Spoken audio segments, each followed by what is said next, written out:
એક સમયે એક નાનકડા ગામમાં એક ગરીબ કિસાન વસતો હતો।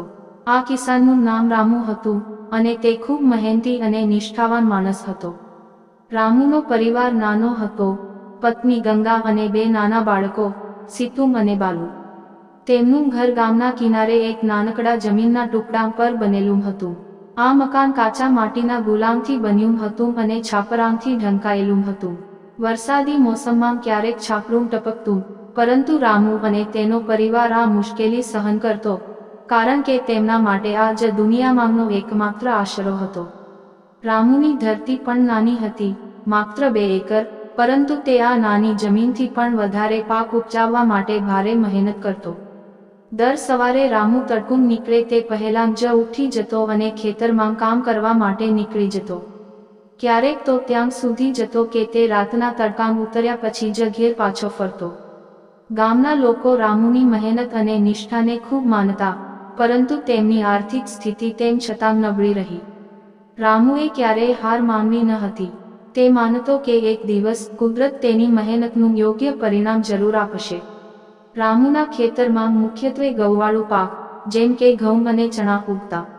જ્યારે પણ પાક નીકળતો, તે પોતાના ઉત્પાદનને વેચવા માટે ગામની બજારમાં જતો। પરંતુ ખેતી એક અનિશ્ચિત વ્યવસાય છે।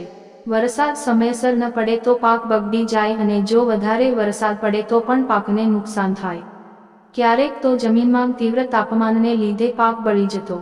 ક્યારેક રામુને પોતાની મહેનતનું પૂરું ફળ મળતું, તો ક્યારેક કુદરતની મારથી તેને ખાલી હાથે પરત ફરવું પડતું।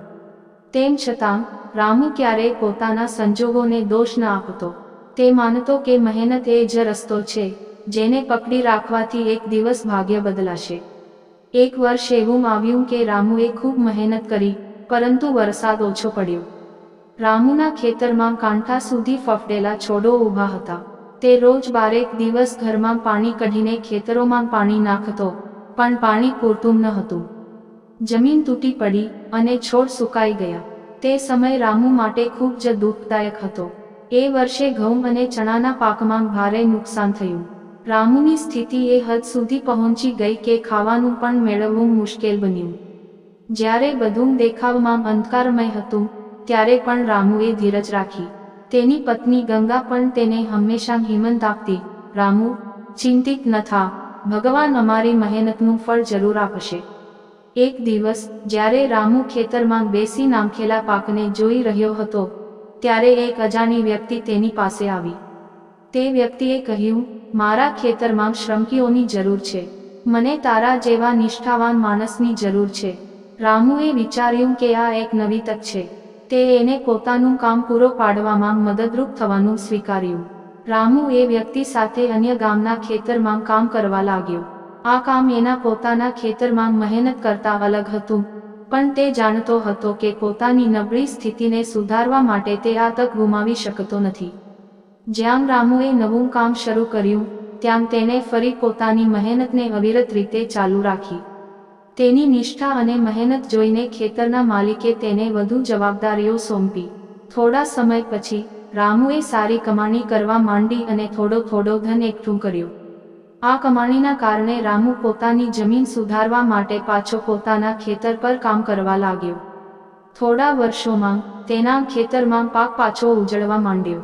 રામુએ જમીનમાં વધુ ને વધુ મહેનત કરી અને સમયસર ખાતર અને પાણીનો ઉપાય કર્યો। હવે તેનું ખેતર હલકું મલકતું, જ્યાં પહેલાં સુકાઈ ગયેલા છોડો હતા, ત્યાં હવે લીલોતરી છવાઈ હતી। એક દિવસ રામુના ખેતરમાં એવું સમૃદ્ધ પાક થયો કે તેના જીવનમાં આવતી મુશ્કેલીઓ કાયમ માટે દૂર થઈ ગઈ। રામુએ ન માત્ર પોતાનું ઘર સુધાર્યું, પણ ગામના લોકો માટે એક ઉદાહરણ બની ગયો।